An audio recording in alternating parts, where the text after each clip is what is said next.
What's going on, guys? Buster6 here, back to your video, and today I'm here to do my predictions for the NFL Week 6. And, yeah, you guys are going to get this video a little bit earlier, especially today, considering, well, I got to go into work here soon. So, last week was actually a pretty good week. There were some really good games being played. There was, like, almost 3 Match of the Year contenders, if you ask me. And, yeah, just a lot of good stuff all around. And I think it did pretty solid on my predictions, at least last week. So, yeah, I'm kind of curious to see how it's going to be going as of this week. And without further ado, without wasting time, let's get into this into these predictions. Starting off with the Thursday night game tonight, we have an NFC East or NFC West showdown. My bad. Again, I just woke up not that long ago.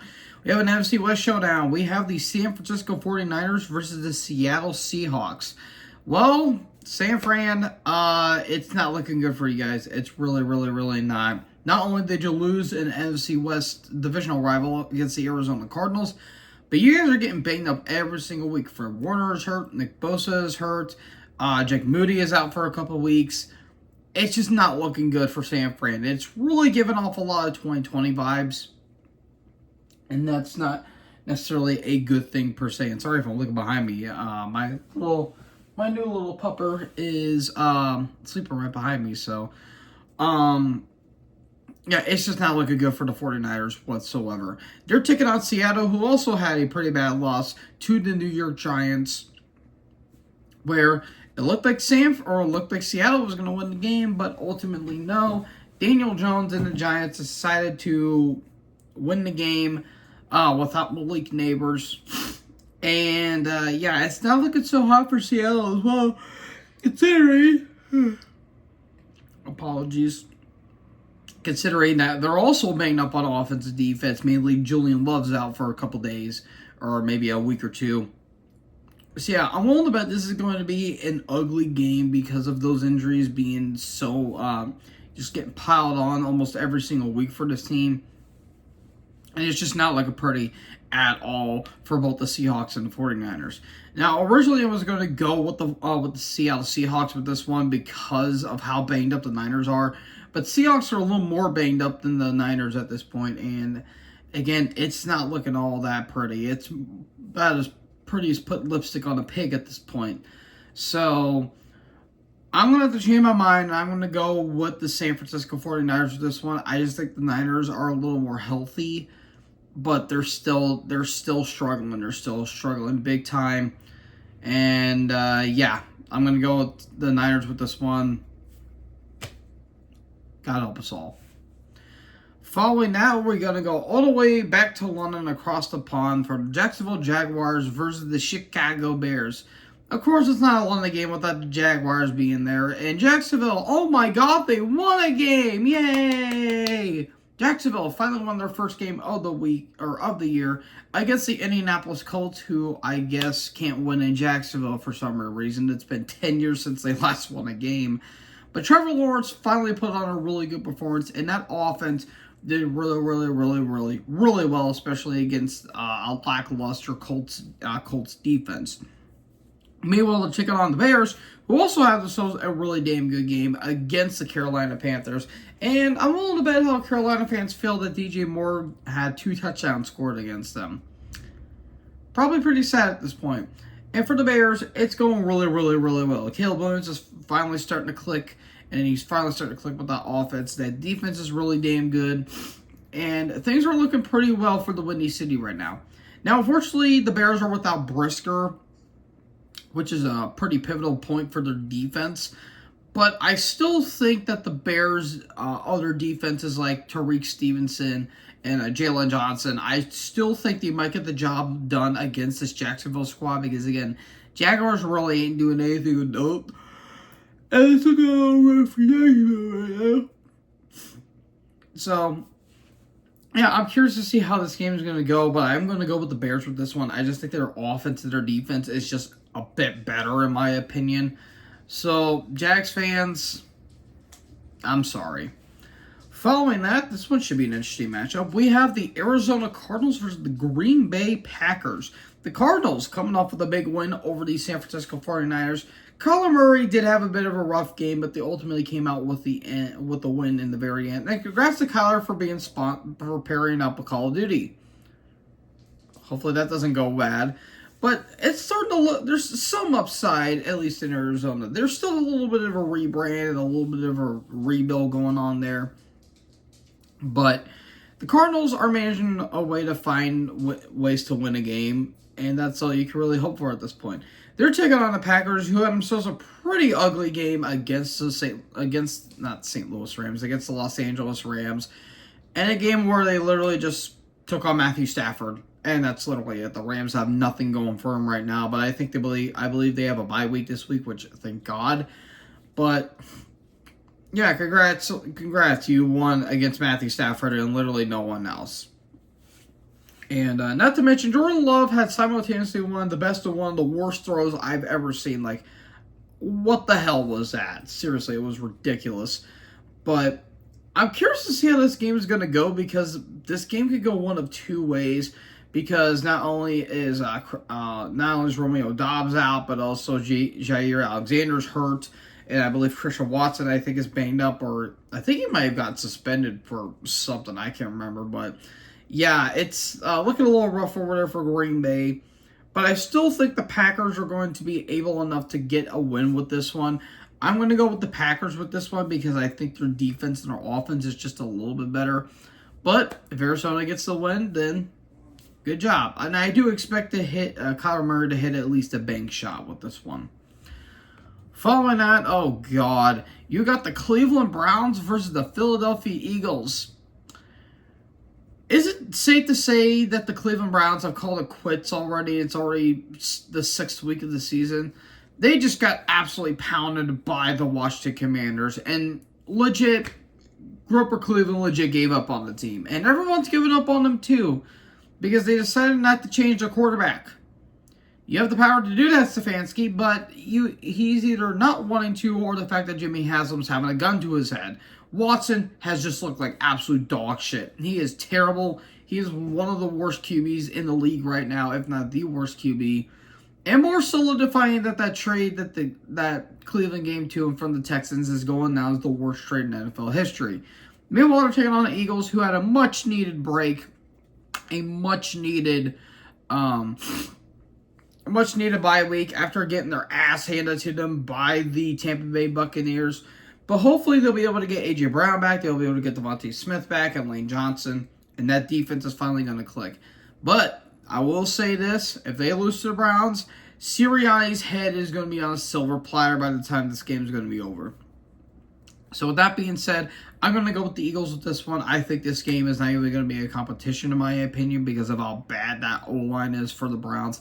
Defense is solid, but man, that offense is not good whatsoever. So I'm going to go with the Eagles with this one, and Barry McCockner is going to be happy. Following that, this should be a fun matchup. We've got the Washington Commanders versus the Baltimore Ravens. The Commanders coming off with a big win over the aforementioned Cleveland Browns, and they're just on an absolute roll at this point. Jaden Daniels, even though he didn't really have his best game, still did enough to get the win here, even though he did throw a pretty bad end zone interception. The Commanders are just on an absolute roll right now. And, yeah, it's just very fun to watch. And it's so happy to see the Washington Commanders, and especially their fans, to finally have some hope after being in the Dan Snyder era after all this time. Meanwhile, they're taking on the Ravens, who had an absolute barn burner with the Cincinnati Bengals. Burrow and Lamar just went off in that game. 9 total touchdowns, but 1-2 costly mistakes by the Bengals, and the Ravens were all able to get away with the victory. And Derrick Henry, do I need to even say more about the King himself? And Lamar had one of the most impressive and one of the most ballsy touchdowns I think I've ever seen. Seriously, that was one of the best plays I've ever seen. So, yeah, I'm curious to see how these teams are going to play against each other. But considering how weak the defense and offense is, admittedly, for Washington, I do think that the Ravens are going to get a pretty easy victory with this one. I do think Washington might try to make it a game, but I have a feeling that that defense is going to get to Jayden Daniels a lot, and Daniels is going to struggle in this game.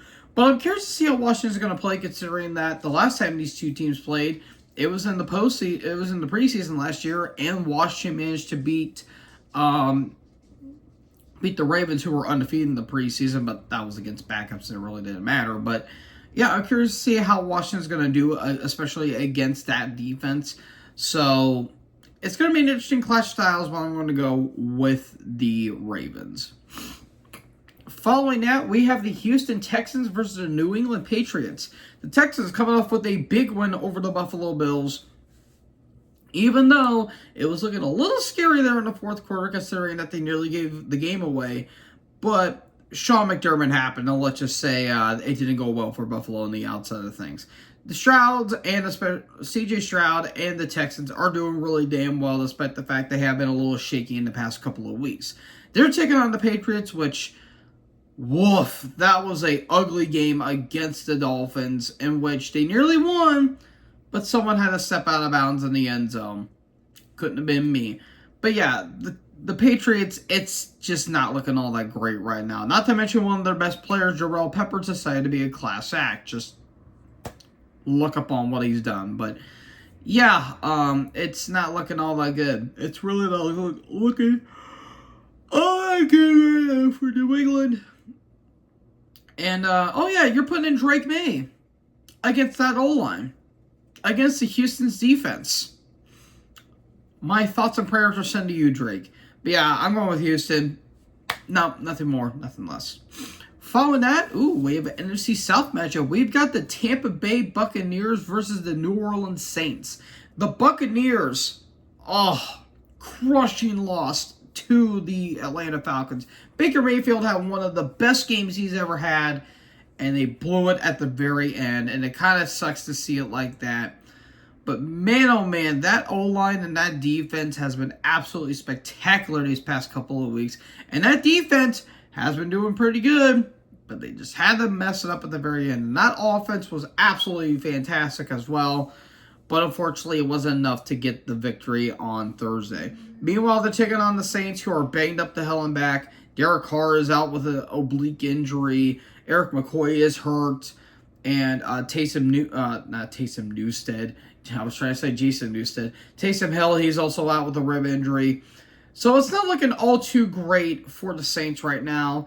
And you kind of want to know what happened to this explosive offense for the past 2 weeks, and they're really starting to fizzle out. Now they are putting in Spencer Rattler, who I'm kind of curious to see how he's gonna do, and considering that he was kind of looking like Patrick Mahomes, at least in college. So kind of curious to see how he's gonna do it here.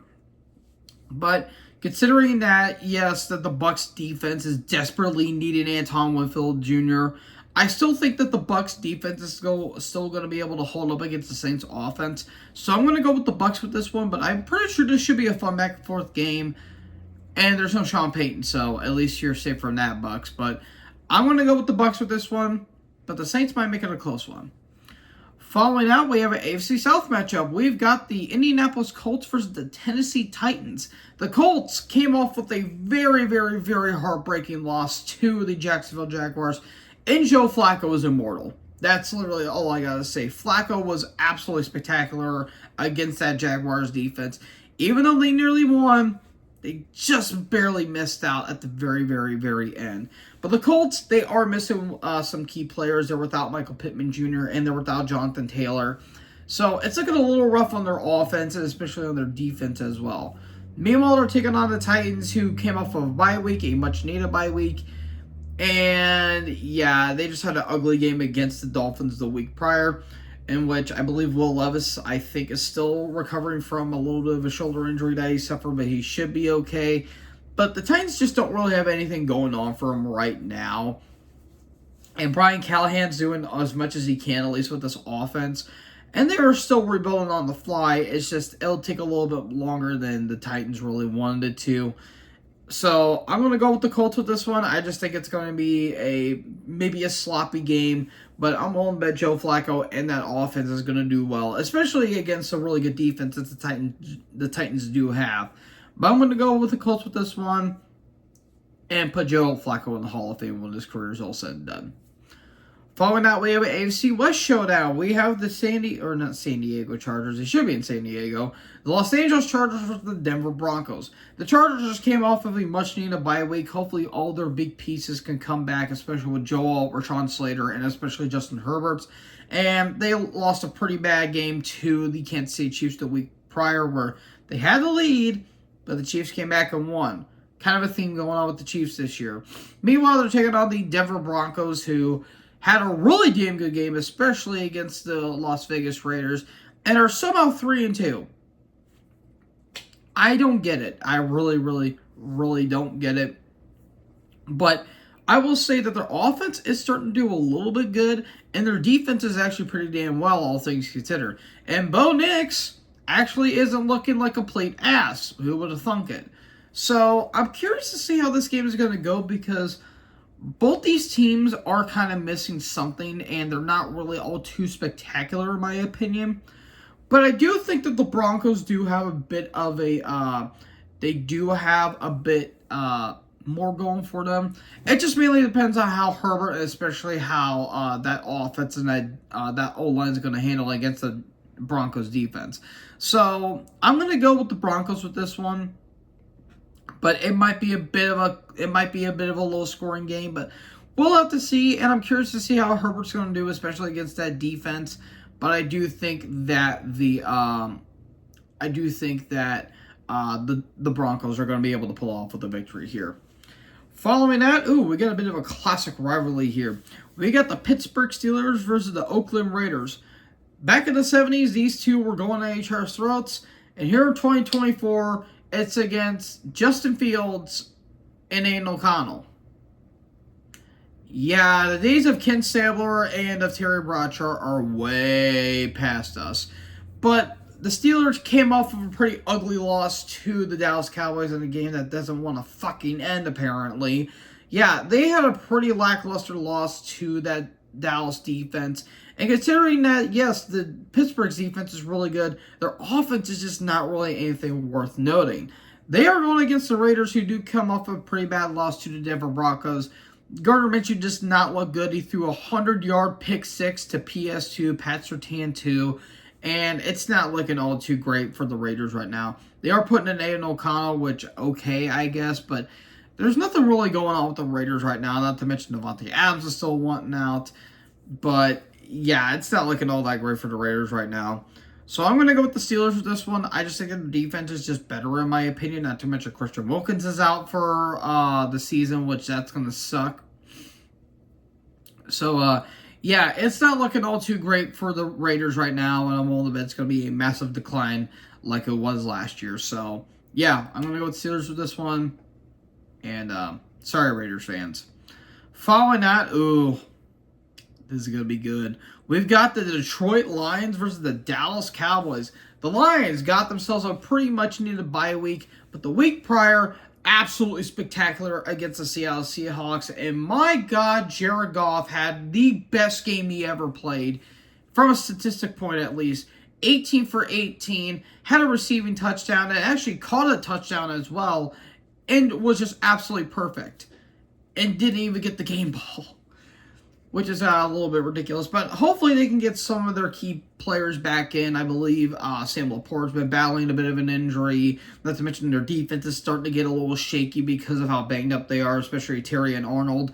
But they are a fun team to watch. I believe that they're second in the NFC North behind the Minnesota Vikings. And they're just a very good team to watch. And it's very, very, very fun to see Detroit be as good as they are. Meanwhile, they're taking on the Cowboys, who came off one of the worst games I've ever seen in my entire life against the Pittsburgh Steelers. Seriously, that game was so fucking boring. I nearly passed out 5 times while watching it. And, yeah, congratulations. You beat a very mid-offense and a good defense. Congratulations, Dallas. But, yeah, Dak Prescott did not have himself a good game, yet they still won because of bullshit. And, yeah, that's all I need to say. Now, these two have had some controversy in the past, especially with last season, with one of the worst endings to a game I've ever seen. But hopefully, it'll be different this year. But I'm sorry, I just don't trust Dallas' defense. Their defense is really not all that good, and their offense is not really anything worth note. So I'm going to go with Detroit with this one. I think Detroit's going to get the big victory on this one, because if they do, I will forever laugh, because I'm sorry, I don't think Dallas is a good team at all this year, despite the fact they're 3-2. So yeah, I'm going to go with Detroit, and I'm not going to feel bad for Dallas fans. Following that, we have an NFC South matchup between the Atlanta Falcons and the Carolina Panthers. The Falcons coming off with a huge win over the Tampa Bay Buccaneers this past Thursday, with KhaDarel Hodge, of all people, getting the game-winning touchdown. I guess life is really starting to come full circle for KhaDarel Hodge. Not to mention Kirk Cousins. My fucking goodness. He threw the most passes in a game in an Atlanta Falcon uniform, surpassing the late, great Matt Ryan. Not that I mean that he passed away and the Matt that he retired, but yeah, surpassing Matt Ryan, 509 yards. Absolutely ridiculous. And the Falcons are a bit of a weird team, considering that some days they'll be really good and other days will look pretty rough. But this was one of the few days they looked really, really, really good. That offense and that defense was doing absolutely killer work, even though they are a little bit questionable in terms of their defense sometimes. Meanwhile, they're taking on the Panthers, who they are what they are. They're not really that great of a team. They are struggling big time. Andy Dalton got taken out for Bryce Young, and Bryce Young had a good throw, but nothing more. The Panthers just have nothing going for them. And yeah, they did get a win, but it just wasn't it's not a pretty team to look after at all. So I'm going to go with the Falcons with this one. I think this is going to be a pretty easy victory. And yeah, it's just not looking all that great right now, at least for Panthers fans. Again, I apologize. And yeah, I'm sorry, but it is what it is. So I'm going to go with the Falcons with this one. And then for Sunday Night Football, this is a bit of an odd matchup. We've got the Cincinnati Bengals versus the New York Giants. The Bengals, oh my God, a heartbreaking loss to the Baltimore Ravens. Joe Burrow had one of the best games he's ever had in his entire career, and yet he still lost. Joe Burrow throwing for 5 touchdowns and yet still losing the game. Never heard that one before. Yeah, their defense is just not good at all. Giving up so many yardage and just giving up so many big plays. And it's just not looking good for the Bengals right now, even though they are 1-4. Meanwhile, they're taking on the Giants, who came off with a huge win over the Seattle Seahawks. And this is without Malik Nabers, their best weapon on offense. And yet somehow their defense did extraordinarily well, even despite the fact that Kayvon Thibodeau is battling a wrist injury and he had to undergo wrist surgery. So that might play a bit of a factor going into this game. But Sexy Dexy Dexter Lawrence is still doing really solid for what he is. And the defense is not the big problem. The main problem is just their offense is just not all that great. So there's that stark contrast right there. Now, this one can honestly go both ways if you think about it, because since he doesn't have a good defense, but the Giants don't have a good offense, and the Giants have a good defense, but since he has a good offense, so it can kind of balance it out. But I'm still going to go with my gut with this one. I'm still going to go with the Bengals with this one, even though the Giants, they aren't looking as terrible as we thought they are. I still don't think they are a good football team in the outside of things. So, yeah, it's not looking all that great for G-Men right now. But I'm going to go with Cincy with this one, hopefully to get to 2-4. And hopefully, maybe win the division. We can only speculate. And finally, we have an AFC East showdown on Monday Night Football between the Buffalo Bills and the New Jersey Jets. The Bills, it's just not looking all that good right now. Josh Allen had probably the worst game of his entire career, going for 9 for 30. Not good. Absolutely rough. Granted, yes, Houston's defense was really good, but man, it was looking rough. They almost came back, and then Sean McDermott decided to be a complete idiot. I have no idea what the hell that they were doing. So, yeah, it's not looking all that great for the Bills right now, and the fact that Allen might be having concussions, I don't really hope it all that much either. Meanwhile, they're taking on the Jets, who came off of a very ugly loss to the Minnesota Vikings in London. And this team is in absolute turmoil right now because why not fix your offense when you can fire the guy who was your head coach and have him be as a defensive? Because we all know firing your head coach who's a defense guy is going to help your offense. Yeah, Robert Saleh got canned in one of the dumbest decisions I think I've ever heard. And they have Todd Downing calling the plays. Yeah, I think Buffalo's winning this game. I'm sorry. I just don't trust the Jets' offense with this one. Their defense is still good, but man, Rodgers is struggling. The offense is struggling. Garrett Wilson isn't really doing anything too impressive. They just don't have anything going for them right now. And the fact that Buffalo is missing some key plays as well, that's seeing a lot. So this can be in a very ugly game. But I do think that the Bills do have enough to at least win on Monday. And despite the fact that it's going to be happening in MetLife too, which is going to be 2 MetLife games in prime time. Yeah, it's not looking all that great so far right now. And yeah, I'm going to go with the Bills with this one. So, folks, who do you think is going to win? Let me know in the comment section below. Make sure you guys leave a like, leave a comment, tap the bigger subscribe button, and tap the bell so when I upload, you guys will be notified. Thank you guys so much for watching this video. Most importantly, join the herd. Talk to you in the next video. Peace out.